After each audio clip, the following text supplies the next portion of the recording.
Hi there, I'm Lisa Sanaye Dring. I'm directing Hookman at CalRep.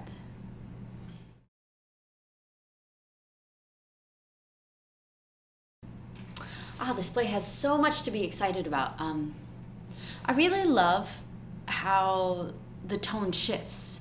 You know, it's a slasher comedy, and then we're talking about things that are really substantive and real and that speak to, I think, college students right now. But it does it in this delicious, fun, scary way, and it surprises you. I mean, my favorite part about theater is that you don't know where you're going and you don't know how you're going to get there. And so one minute you're laughing, hopefully, and the next year I think things really are poignant and speak to something really true. I was excited about this material. I'm such a huge fan of Lauren Yee. She's a really prolific Asian American writer right now, and her work's being done everywhere. And this is one of her earlier pieces where I think she's experimenting with a lot of things that she still works with now in her pieces. It's delightfully spooky and theatrical, and one of the things I love about theater is that you can't see it anywhere else. So you won't see stuff you'll see on stage for the show on TV. You just can't. And I love that it has to be a play.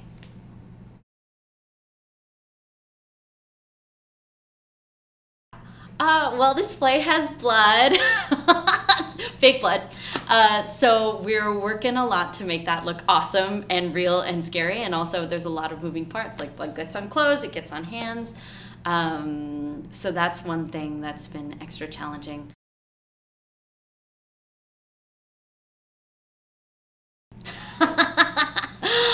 Slasher comedy, if you're not familiar with the 1990s, it's an amazing thing that happened, where things are really scary and then they're really funny. I think both laughter and fear invade the body and do things to you beyond your rational control. And so I think that when you're afraid, comedy and laughter is a great way to dispel that energy. And so I think they actually go hand in hand in a really nice way.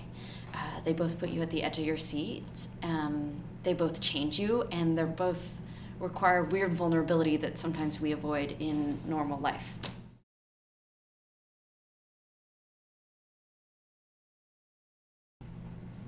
I think Lauren, the playwright, is talking about rape culture in schools in a really earnest way. She's not minimizing the danger that young women and young feminized bodies experience all the time, and the predatory advances that they have to engage with, not irregularly, and that she's also talking about that culture that is created from those real actions that pervades our consciousness that we all uphold. I think that fear takes over one's imagination, and she's talking about the real danger that exists and also the secondary danger that women have to deal with by being afraid all the time. It is double violence.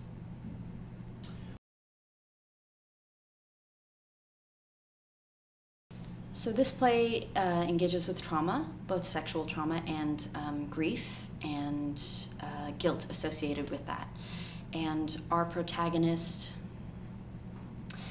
is left with a fragmented consciousness that she comes to grips with over time. So she has put parts of her psyche onto others and is seeing that mirrored back. And a big part of the journey of this play is her realizing that some of the parts of herself that she sees in others are actually things that live inside her.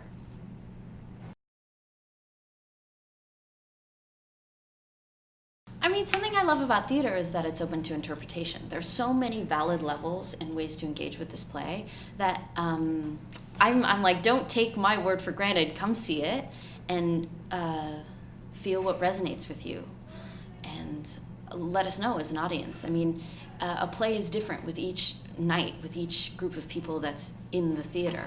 And I think what's wonderful about this piece is that it will speak in different ways every single time we do it. So while I thank you for listening to me as the director, I also want our audience to have their own experience.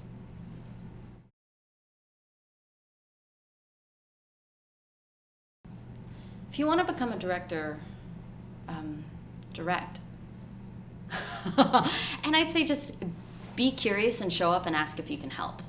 A lot of the things I've done in theater are holding fire extinguishers and sweeping and doing spotlight operation and running the soundboard. Everything you do in theater, I've written grants for theater, I've worked box office. Every single thing you do teaches you how to do every other thing. It's a really heterogeneous atmosphere, theater, and we all lean on each other. And the more you do one thing, the more you appreciate it. And so when you're at this side, you can talk to each other as different makers in this beautiful thing that requires a community.